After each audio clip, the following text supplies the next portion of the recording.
Januari 9 mwaka huu 2026, klabu ya Young Africans ilitoa tangazo la kukaribisha makampuni na mataasisi mbalimbali kuja kuomba tenda ya kushirikiana na klabu yetu kwenye kujenga uwanja wetu wa nyumbani. Taarifa yetu tuliitoa kupitia magazeti ya serikali, kupitia vyombo mbalimbali vya habari. Tulitoa taarifa hili pia kupitia kurasa zetu za mitandao ya kijamii, kwa maana ya kurasa za klabu yetu ya Yanga. Na nikiri, tulipata maombi mengi kutoka mataasisi na makampuni mbalimbali yakionyesha utayari wao wa kuja kushirikiana na klabu yetu ya Young Africans kwenye ujenzi wa uwanja wetu. Tuliendesha mchakato kwa weledi mkubwa, kwa uwazi, kwa makampuni na mataasisi haya kutuma maombi yao based on vigezo ambavyo tulivitoa kwenye taarifa yetu. Kama nakumbuka taarifa ambayo tuliitoa ya kutangaza watu kuomba tenda hiyo, tuliweka pia na vigezo. Tuliainisha kwa mfano stadium capacity, tulisema aina ya kiwanja tunachokitaka, lakini pia tulimalert yoyote ambaye angetuma tenda ile vigezo ambavyo tungevitazama pia kwa kampuni yake au taasisi yake. Kwa hiyo baada ya kutoa vigezo vile na maombi kutumwa kwa wingi, tukawa na siku 14. Tukawa na siku 14 kama ambavyo barua yetu ilieleza, za kuchakata maombi hayo, kuangalia ni wangapi wamekidhi vigezo vya kukabidhiwa tenda ya ujenzi wa klabu yetu Young Africans. Na kwa nukta hii,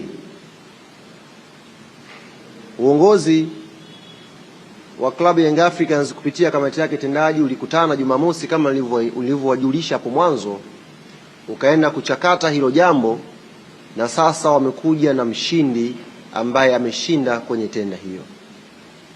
Nichukue fursa hii, ndugu zangu waandishi wa habari, wanachama, mashabiki na wapenzi wa klabu yetu Young Africans na Watanzania kwa ujumla, kuwatangazia kwamba kampuni ya GSM Tanzania Limited ndiyo kampuni iliyoshinda tenda ya ujenzi wa klabu yetu Young Africans. Naomba nirudie hapo.